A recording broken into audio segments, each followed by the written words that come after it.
All right, guys, welcome back into another PGA DFS video. Got the live stream going for the Workday Charity Open. Yes, this is the only time that this event is going to be played here and probably ever.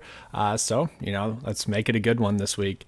It is an interesting week overall. Happy to see the chat already going. I'll get to all those questions already. Pretty much just everyone getting excited for this week, just like I am. It does seem like this is going to be a good week. And, next week, hopefully be a good week as well. Like I said in the previous video, I think that this is going to be the tournament that we do want to attack a little bit more than next week. But as you guys have questions, make sure to get them in the chat, and I'll cover some of the basic questions that were answered. But first, I just want to do, the quick breakdown of this week. Obviously, it's Workday Charity Open. I just touched on it. The same course is going to host the same event 2 weeks in a row. They pretty much had to do that because the John Deere Classic, just opted out this year. Probably because they would have lost some money. I'm not really sure. Would have been cool to see maybe potentially Jordan Spieth go back to the event where he won his first title. That would have been kind of cool to see, but regardless, we got the Workday Charity Open, and like I said, I think that this could be potentially a good event. The only problem with this week, PGA DFS-wise, is that I have found myself lineup-wise in a lot of dead zones or dead spots in my builds, which pretty much means that once I get to the sixth player in my lineup, I am stuck at a price point in which I do not feel comfortable with the players that are left around that price point range. And that's pretty much my only worry with this week, is that it's looking like it'll be a 5 out of 6, norm week for us. But some of the basic questions that I got asked this week were thoughts on Justin Rose, Ian Poulter, and Matt Kuchar. So I'll touch on that real quick. Got to pull up the notes here. So, and Patrick Reed was part of this as well, but I'll touch on Patrick Reed first. So the only reason why I'm worried about Patrick Reed is his total driving and ball striking. Obviously, he's been saving himself a ton with the putter, and this is a course where you should be able to club down quite a bit, and his birdie to bogey ratio is top 20 on the tour. His strokes gained total is 7th as well. So obviously there's a path where he makes the cut and does well. He's at a T29, a T57, and a T8. So, obviously I don't mind the play, but it's just the price point thing for me. I have ended up in this price point range quite a bit, and I just didn't feel comfortable with it. I either paid up for Sanjay or try to pay down for someone like Woodland. It's just kind of a dead spot in your lineups this week, and I just don't feel comfortable that. Echoing that as well, you got Matt Kuchar right there. Matt Kuchar has 3 top 13 finishes here in the last 4 years, but his most recent finish here was a miscut, and that was last year. So that is a worry. It does seem like Kuchar's game is starting to come back around, so that is a good thing. Got some more questions coming in, so I'll read some of those. Who would be your top 3 plays for cash? So it's probably going to be popular, but Hadwin, Cantlay, and Stewart is pretty much the players that I touched on in the core plays video on Monday. Those are going to be my top 3 plays. And then it gets difficult with your lineup construction, because typically I don't like to pay up for a stud like Cantlay in a cash build. Typically my cash builds will start out in a 9K range. Now I'm never married to a price point range or anything like that when I'm making my cash build. It's pretty much whichever the most optimal route is, I'll go with that. And it's just doesn't seem like there's exactly an optimal lineup route this week, where last week it was so easy to make a cash build because you're trying to make your lineups to get 6 out of 6, and it was so easy to make a cash build where you felt good about it because of the lineup path, and we just don't get that this week. Which do you think has a better chance of So some people have been asking about Matthew Naismith and Nick Taylor, because I really like both of those guys quite a bit. They rank out really well in my model this week. It's tough to say, really.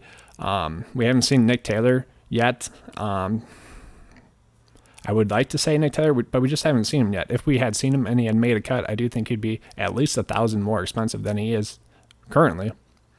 And then obviously I would say him for sure. And Matthew Naismith, great stat fit. He's made 2 out of 3 cuts since the restart. And, maybe that week off after missing the cut will do him well. Both those guys are great stat fits. I really would just say, just make another lineup. Really, I hate saying that, especially if it's a cash build. Obviously that doesn't help you out too much, but I would say just make another build. Really, that's the best route with those two, because they're virtually the same one. I have Nick Taylor a little bit higher because I think he has more upside. Minnesota Maniac knows what's up with Benny Ann. So he's not a good cash play. this week. And this kind of goes back to like Kevin Na last week. I got asked about him quite a bit. People try to play Scotty Scheffler in cash last week. You just don't want to pay up for that type of play typically. Now, sure, he's a fine GPP play. I'm good with that. But you look at someone right around him. Joel Damon's right there. Heck, you go down to Cameron Champ. Now I get it. Benny Ann has 4 straight top 25 finishes. Course history tells us he should have a really strong week here. But you look at someone like Kevin Streelman right there as well. He was pretty impressive last week. I wouldn't be surprised if he did well. I think that'd be a great pivot if Benny Ann is getting talked up too much.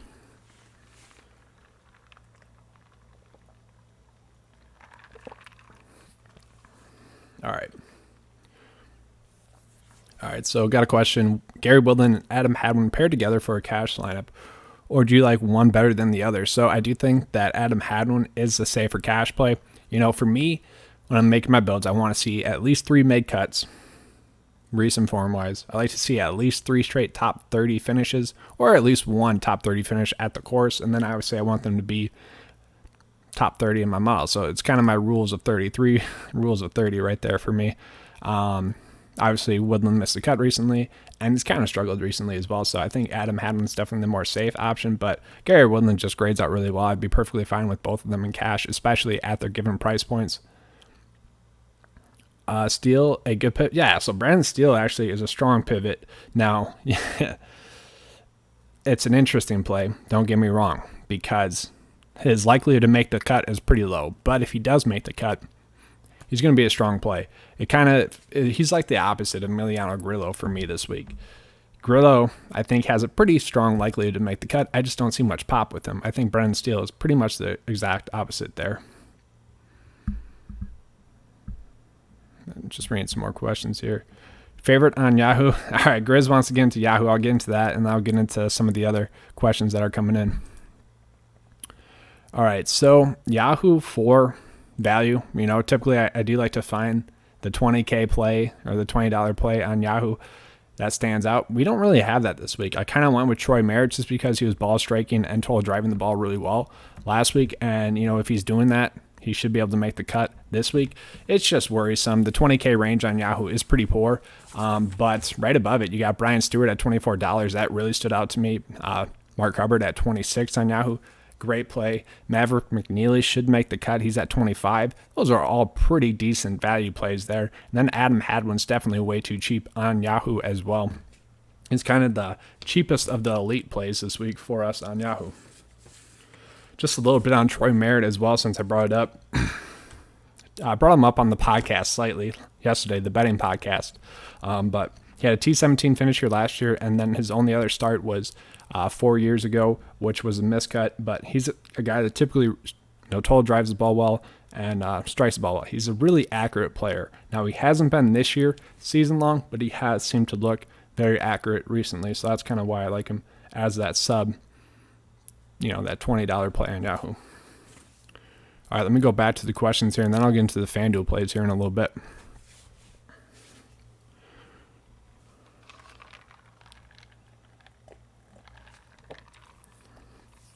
Any thoughts on Wilkinson this week? So that was such a disappointment last week with Tim Wilkinson missing the cut. Honestly, I would rather go back to DJ Trahan instead of Wilkinson because Trahan's at least popping stat fit wise, and I kind of summed up with Trahan last week where, yes, it's a risky play, but if he's on his game, he's a really strong stat fit, and that could mean he could top 20. I'm worried about Wilkinson this week. Doesn't seem like the perfect course for him this week, so not on him this week. Do you think a balance build is the way to go this week? Only second time playing golf, 120. Hey, congrats, Jenna.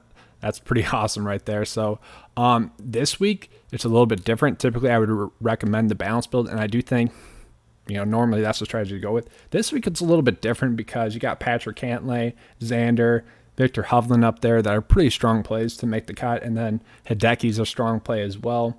And then you got Woodland and Hadwin, right there as well. Those are strong plays. And then you got a bunch of great plays in the 7K range. There's a few really solid cash plays in the 7K range, and then there's a bunch of great GPP plays in that 7K range. So this week you can kind of mix and match it. You could probably get 2 studs into your builds and then, just go with the 7K plays. So Normally I would say balanced, but this week it kind of goes all over the board. That's one of the reasons why I don't really like it as much. I go back to the lineup path this week. The lineup path is not that great.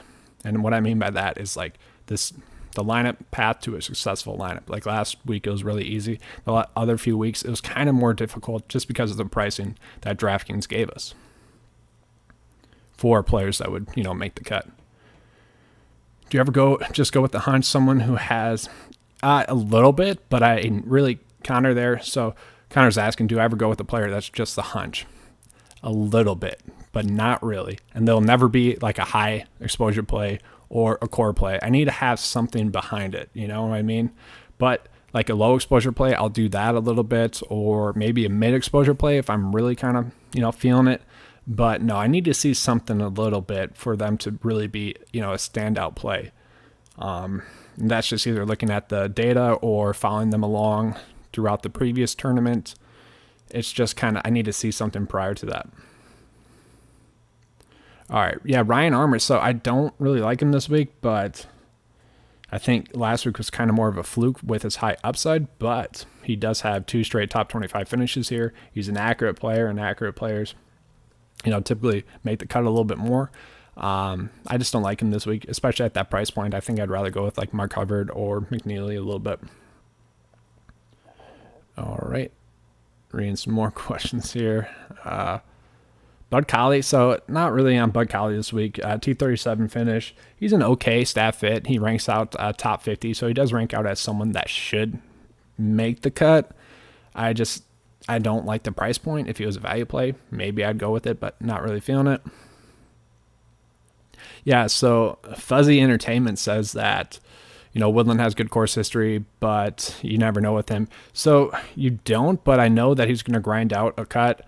If he, he's going to grind out his round. His previous round where he missed the cut, he still shot -2. And he just kind of looked like he didn't have it all together, where he just barely missed a cut. He didn't play poorly, but he didn't play like the guy we know he can, and I just like his upside. But he says he really likes Victor Hovland this week. So the only problem with Victor Hovland this week is that he hasn't played this course. That's really it. If he had played this course and made the cut, cash play, no doubt. But he hasn't played the course, so we don't exactly know how he's going to respond. Do I think Colin Morikawa makes the cut this week? So Morikawa is pretty much just a stay away for me. I thought there's other better plays in his price point range on DraftKings this week. I think he'll respond well after his miscut, but what does worry me is that 2 events ago, his Sunday prior to the miscut was horrible. He shot a 74, and then, the next event he missed the cut. Didn't play well. Maybe it's just in a little bit of a lull. We typically see that with these young guys where they kind of go through a figuring out stage and then they start to pop again. We saw it with Sanjay. We saw it with Cameron Champ. It just we saw it with Victor Hovland. It just kind of happens, and I think Colin Morikawa might be going through that. But if he does make the cut this week, then we can probably go back to the well with him. So yeah, Friday looks like a lot of rain. So for me, I don't really care if it rains. It's kind of tough to predict how the course is going to respond and how the course management is going to respond with that as well. You don't really know what they're going to do to make the course play better or easier or harder. If it's windy, that's really the only time I care about weather. If there's a significant wind advantage either in the AM or PM, that's when I really care. So I will be looking at that and closely monitoring that tonight and tomorrow morning. And that'll be something I put out on the membership page, on the chat page, if I do see a difference. But really the only time I like to do weather advantages is on the Showdown slate. It typically doesn't change my week-long builds. Man, we got a ton of questions coming in today. I can't really keep up, so I do like to see this, guys. Let me get into the FanDuel plays, and I'll get back into the questions here real quick. And I need a sip of water real quick, so...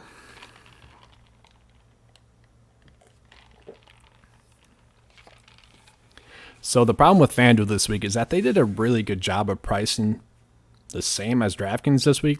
So I kind of just defaulted to the players I liked on DraftKings with my FanDuel picks, with the only exception being Hadley there. He's a fine play. He's kind of the lowest that I could go where I'd feel fine with it on FanDuel. And really, there's not that great value either on DraftKings or FanDuel this week. They did price up Nick Taylor there and Matthew Naismith a little bit better, so that's why that's a little bit worrisome. But with FanDuel, you can typically fit in another stud because of their pricing structure. So had one I like, Woodland I like, Stewart I like, Hubbard I liked. I found it very interesting that Mark Hubbard was actually cheaper than Brian Stewart on FanDuel, but I like Stewart quite a bit. So that's kind of it for the FanDuels. Now I'll get back into the questions there. I kind of just want to get that quick for everyone out there. All right, so favorite 6K person nobody knows about. So I kind of already touched on a lot of the value plays, but I'm going to go from 6.5K down to 6K. I know Hazi's in the chat right now. Hazi, put down your play that you had there. I think you was 6.3K on DraftKings that you liked on the betting podcast. I kind of like that call a little bit, but I'll find one as well here real quick.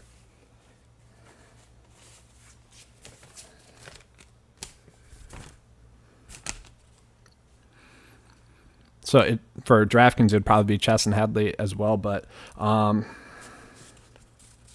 let's see here.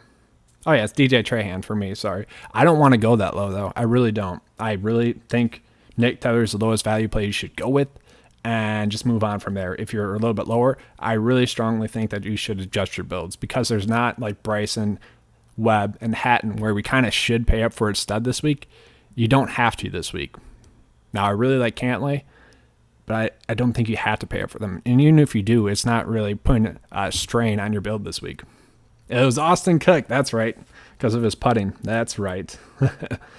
So Hazi was on the betting podcast. He says he likes Austin Cook. He had T27 finisher last year, and he grades up pretty well. He's top 50 in total driving and ball striking. And, he's a guy that could make the cut. And then for me, I kind of don't mind DJ Trahan at 6.1. Yes, if they're this low, it's a risk. But I like Trahan. If he goes off and pops, he could have a really good week. He ranks out top 40 in the model, which compared to other players around his price point, that's pretty elite. But if we went up to like 6.7K, we could find better plays. All right, let me get caught up here.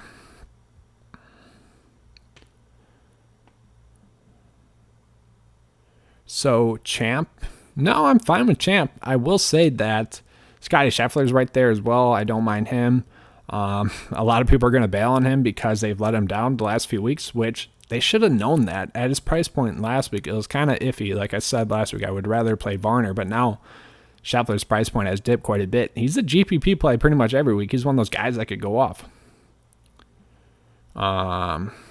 When you select players, does the grass surface matter?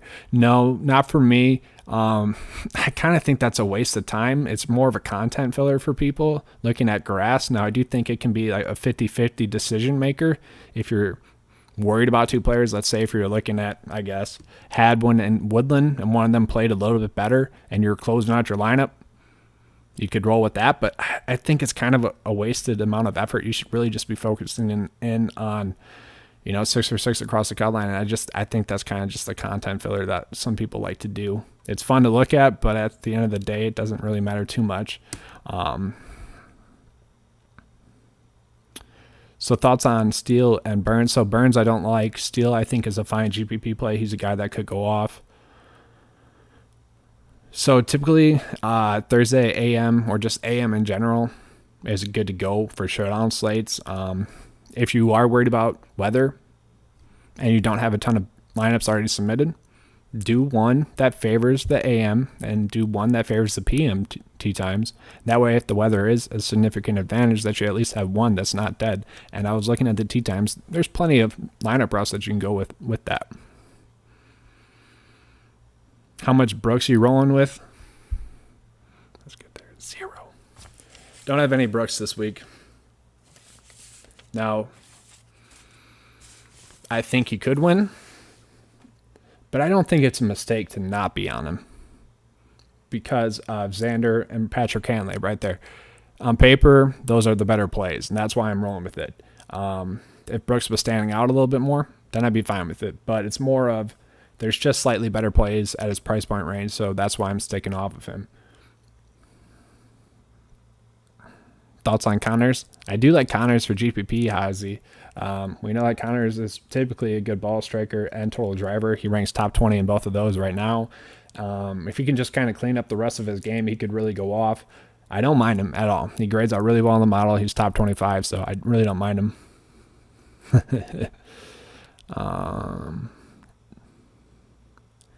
So we got another Chesson Headley lover right there. It's an okay play. It's an okay value play.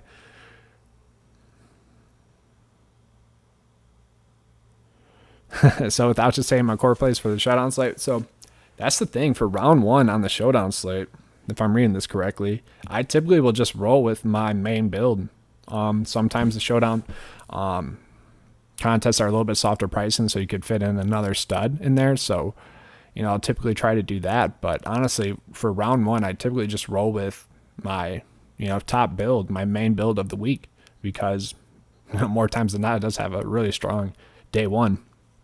And then the Showdown slate that I really attack is going to be Showdown slate round 2, and that's because a lot of the times players will regress back positively or negatively. Say if Adam Hadwin has a horrible round 1, I'll think about playing him on the round 2 Showdown slate because he should regress back and have a good week. Same thing for, I guess, Cantlay or Xander. If they struggle in round 1, then I'll roll with them in round 2 because they'll regress back to the mean. And a lot of the times they'll be at lower ownership. So it's a great strategy. It typically works out really well for me. Now, occasionally there's a dud in there where the guy's just playing horribly that week, but typically it will regress back pretty well.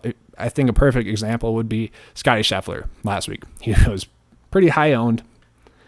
A lot of people around him shot horrible the first round. And then he shot 14 strokes better his second round. So that's a pretty, decent example of kind of why I like to do that. Just reading some more questions here.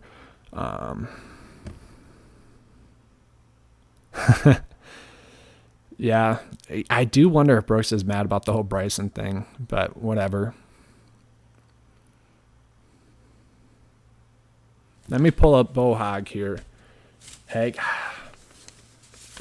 let's see here.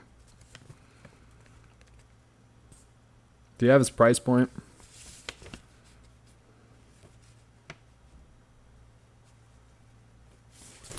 Let me know his price point. I'll look it up. So Brandon Wood did catch my eye a little bit there, Theo.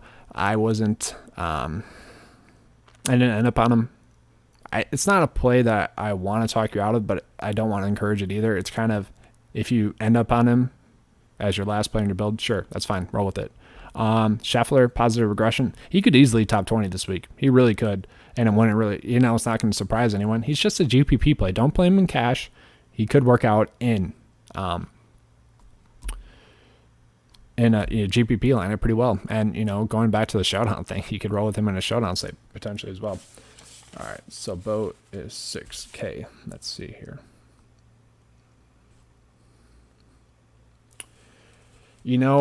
I'm guessing I don't really like him this week, but if you are trying to, I'm guessing for a Showdown slate, you're trying to, fit in a bunch of studs and kind of just rolling with the 6K play. And I don't know if you're doing a GPP or cash. In cash, I don't mind it too much because you can typically get away with it if you have enough studs in there that go off. Like last week, that was kind of my strategy, rolling with Webb, Hatton, and Bryson a ton, and then just rolling with a 6K play that could go off. If that's your lineup decision, I'm fine with that, but I wouldn't roll with it in a GPP build just because there's other ways you can make a better lineup. This is a pretty good live stream. Got a lot of questions going, got a lot of views coming in. Do appreciate that, guys. Makes it go by a lot quicker, and happy to help out as always.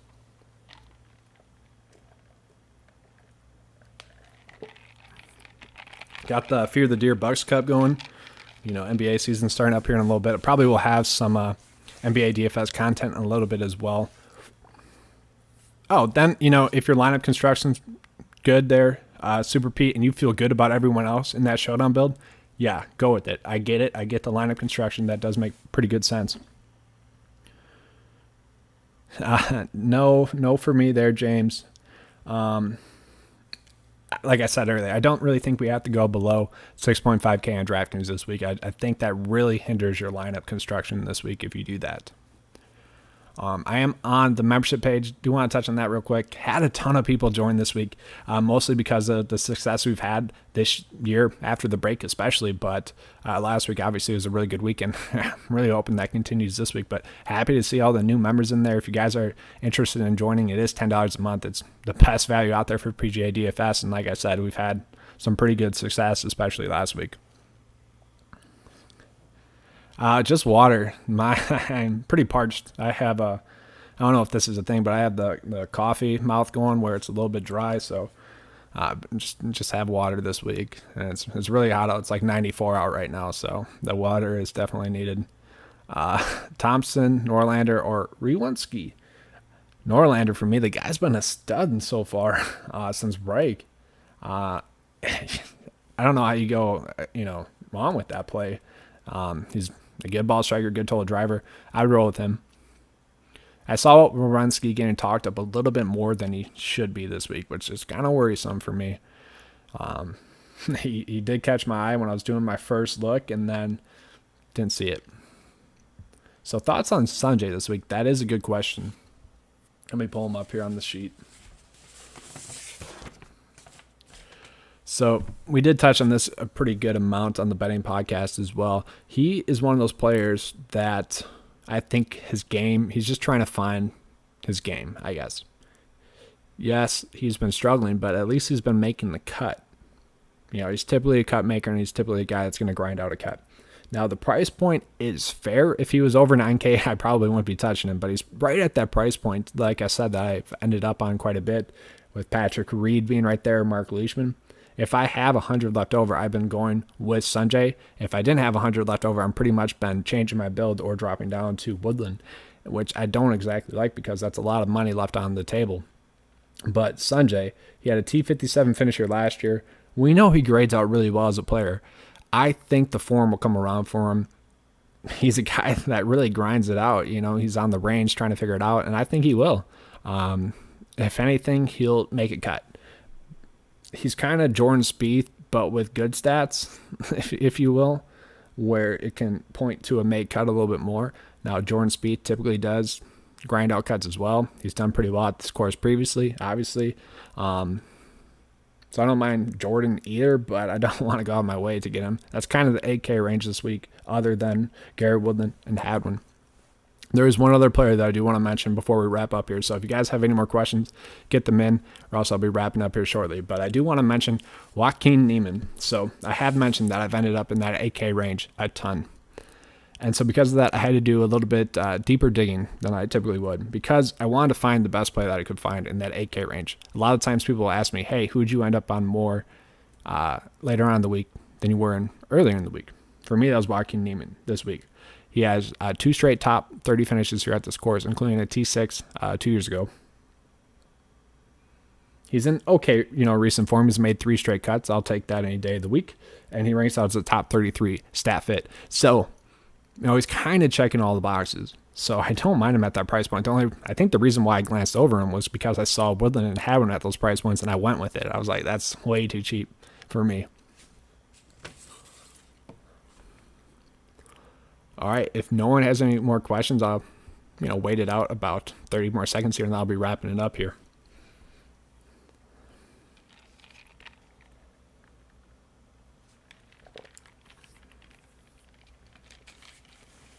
I do think that this week will be just interesting, just playing on the same course. I want to see next week where the pin placements are and how they change the tee locations. I think that'll be pretty fun to do. But, we got one more question in here, and then I'll be getting out of here. So I'm not fading all the 10K plays. I do really like Patrick Cantlay and Xander, but the fair and balanced play approach isn't horrible, but you're ended up with like Hideki, which is fine. I think he's a good GPP play, or Victor Hovland if you're doing that really fair and balanced approach. Don't mind that. Your thoughts on Fitzpatrick? Yeah, I don't mind Fitzpatrick as well. He's not a guy that I had directly in my player pool, but he is a guy that I put in like 2 builds because I really liked the 5 players that I had in my build prior. So I'm just kind of hoping to get lucky there. It's not someone I wanted to go out of my way to get, but I really liked the 5 players I had in my build prior, so I went with it. He's only missed 1 cut on the year. He's a guy that made the cut here last year. Now, it wasn't a great finish, but at least he has that course experience. I don't mind the play. He should do well. I don't really know how much bones being on his bag really helps too much. Maybe a stroke throughout the whole tournament. But really, does that help him make the cut? We'll see. It would probably help him out tournament long, but does it help him make the cutout? I'm not seeing it.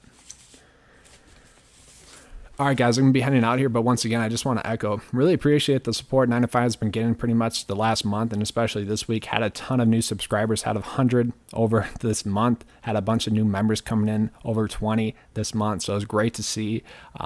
Just really appreciate the support, but that's all we have for this video. As always, let's keep cashing. Thanks.